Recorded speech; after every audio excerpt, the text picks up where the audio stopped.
Hi class, this is Miss Ramon. I'm going to go over the lessons for the week of April 20th through 24th, which is week 5. So I'm going to go over Monday's lessons. The packet, if you're getting the paper packet, the lessons are done differently this week. So I'm going to go over the format. So for Monday, you're only going to do reading, phonics, and then there's some more in the back, social studies, vocabulary, writing. So that will be for Monday, okay? And then Tuesday, you will have math. Then you'll also have science.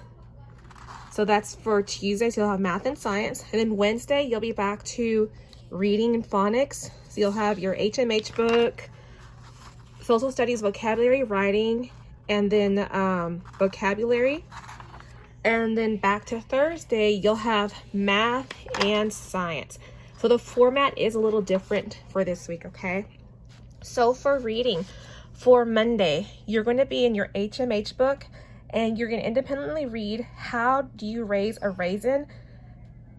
And it's on pages 310 to 321, so that'll be in my book. So once you read that story, you are going to answer some questions. So it says, some text can have more than one genre. This text is both an informational text and poetry. Informational texts give facts and examples about a topic.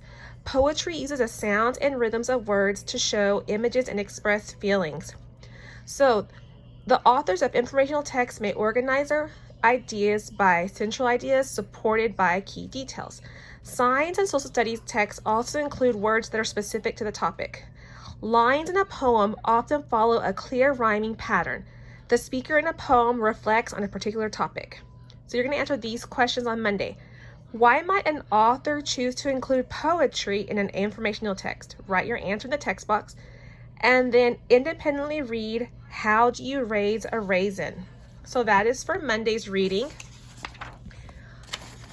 And then for Monday's phonics, for spelling, remember we only do the first 14 words.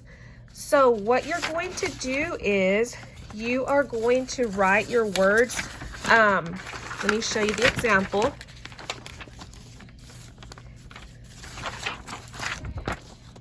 You are going to, if you have paper option, type your spelling words across and down, take a picture of your work and submit to your teacher or turn into your teacher next Monday in your packet. So you would just write them. Write it across taught and then write it down taught. So you're gonna write across and down. And the same for the tech option, except this time you'll be typing it. So again, you're gonna type it across and then type it down. Okay, so that is for the phonics, for spelling words. Remember, you're only doing 1 through 14. Now for vocabulary and writing. You're gonna choose one option from the vocabulary choice boards. Students will complete the activity on notebook paper and return it to the teacher. And then for social studies writing, students will write an informative paragraph on notebook paper. And that's going to be the same for the online option. For the online option, I have all your assignments under the assignments for April 20th, so they'll all be there. So let's go over the vocabulary. So here is the vocabulary choice board. So you're going to choose one activity. And then here are the words. The words are rotation. If things are in a rotation, they take turns doing a job or serving a purpose. Like I keep 2 pairs of sneakers in rotation and wear each pair every other day.